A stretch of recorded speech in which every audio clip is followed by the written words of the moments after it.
నల్గొండ జిల్లాను అభివృద్ధి చేసిన ఘనత కోమటిరెడ్డి బ్రదర్స్ కి చెల్లుతుంది. ముఖ్యంగా కోమటిరెడ్డి వెంకటరెడ్డి మంత్రిగా పనిచేసిన రోజుల్లో జిల్లాపై స్పెషల్ ఫోకస్ పెట్టారు. అధిక నిధులతో పాటు అభివృద్ధి పథకాలను జిల్లాకు తీసుకొచ్చారు. అధికారంలో ఉన్నా లేకున్నా ప్రజా సమస్యలను పరిష్కరించేందుకు పోరాటం చేశారు. 1999లో నల్గొండ అసెంబ్లీ నియోజకవర్గం నుంచి గెలిచిన నాటి నుండి అభివృద్ధి విషయంలో కోమటిరెడ్డి వెంకటరెడ్డి రాజీ పడలేదు. సరైన డ్రైనేజీ లేక తీవ్ర ఇబ్బందులు ఎదుర్కొంటున్న నల్గొండ పట్టణానికి సెంట్రల్ డ్రైనేజీ వ్యవస్థను తీసుకువచ్చారు. జిల్లాలో కృష్ణానది పారుతున్నా ఆ నీరు ప్రజలకు మాత్రం అందడం లేదు. అసలే ఫ్లోరైడ్ రక్కసితో ఇబ్బందులు ఎదుర్కొంటున్న జిల్లా నీళ్ల కష్టాలను తీర్చేందుకు పోరాటానికి దిగారు. టీడీపీ ప్రభుత్వం అధికారంలో ఉన్నప్పుడు 12 రోజుల పాటు కృష్ణా జలాల కోసం ఆమరణ నిరాహార దీక్షకు దిగారు. ఆ దీక్ష ఫలితంగానే 2004లో కాంగ్రెస్ ప్రభుత్వం అధికారంలోకి రాగానే ఏఎంఆర్పీ ద్వారా నల్గొండ నియోజకవర్గంలోని ఎడవల్లి గ్రామంలో వాటర్ ప్లాంట్ ఏర్పాటు చేయడంలో కీలక పాత్ర పోషించారు. అక్కడి నుంచి ఎన్నో గ్రామాలకు శుద్ధి చేసిన నీరును అందించారు. పానగల్ చెరువును ఉదయ సముద్రంగా మార్చిన ఘనత కోమటిరెడ్డి వెంకటరెడ్డికే చెల్లుతోంది. 1.05 టీఎంసీల కెపాసిటీతో చెరువును అభివృద్ధి చేసి రిజర్వాయర్ గా మార్చారు. ఉదయ సముద్రం ద్వారా 4 నియోజకవర్గాల ప్రజలకు తాగునీరుతో పాటు సాగునీరు అందుతోంది.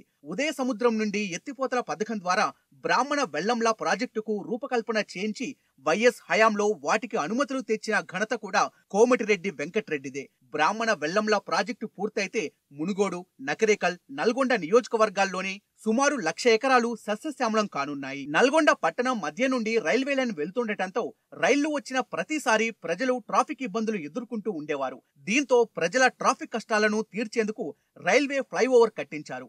ఉమ్మడి ఆంధ్రప్రదేశ్లో కొత్త యూనివర్సిటీల ఏర్పాటు జరుగుతుండటంతో నల్గొండ జిల్లాకు యూనివర్సిటీ కావాలని వైఎస్ రాజశేఖర్ వద్ద కొట్లాడి మరీ నల్గొండ జిల్లాకు మహాత్మాగాంధీ యూనివర్సిటీని తీసుకువచ్చారు.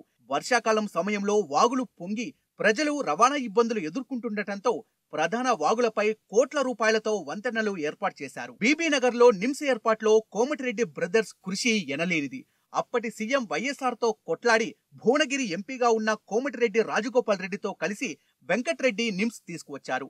ఇప్పుడు ఆ నిమ్సే ఎయిమ్స్ లాగా మారబోతోంది. నల్గొండకు మెడికల్ కళాశాల కావాలని, బత్తాయి మార్కెట్ కావాలని ఉమ్మడి ఆంధ్రప్రదేశ్ లో అప్పటి సీఎంలకు ఎన్నోసార్లు వినతి పత్రాలు ఇచ్చారు. ఇక స్వరాష్ట్రంలో అయితే బత్తాయి మార్కెట్, మెడికల్ కాలేజీ తీసుకురావాలనే లక్ష్యంతో టీఆర్ఎస్ ప్రభుత్వంపై ఎన్నో మార్లు ఒత్తిడి తీసుకువచ్చారు. దీంతో ప్రభుత్వం కూడా వీళ్ల పోరాటానికి తలొగ్గి బత్తాయి మార్కెట్, మెడికల్ కళాశాలను మంజూరు చేశారు. 4 సార్లు ఎమ్మెల్యేగా నల్గొండ నియోజకవర్గాన్ని అభివృద్ధి పథంలో నడిపించారు. మంత్రిగా పనిచేసిన కొద్ది కాలంలోనే ఉమ్మడి జిల్లాలో ఎన్నో అభివృద్ధి కార్యక్రమాలు చేపట్టారు కోమటిరెడ్డి వెంకటరెడ్డి.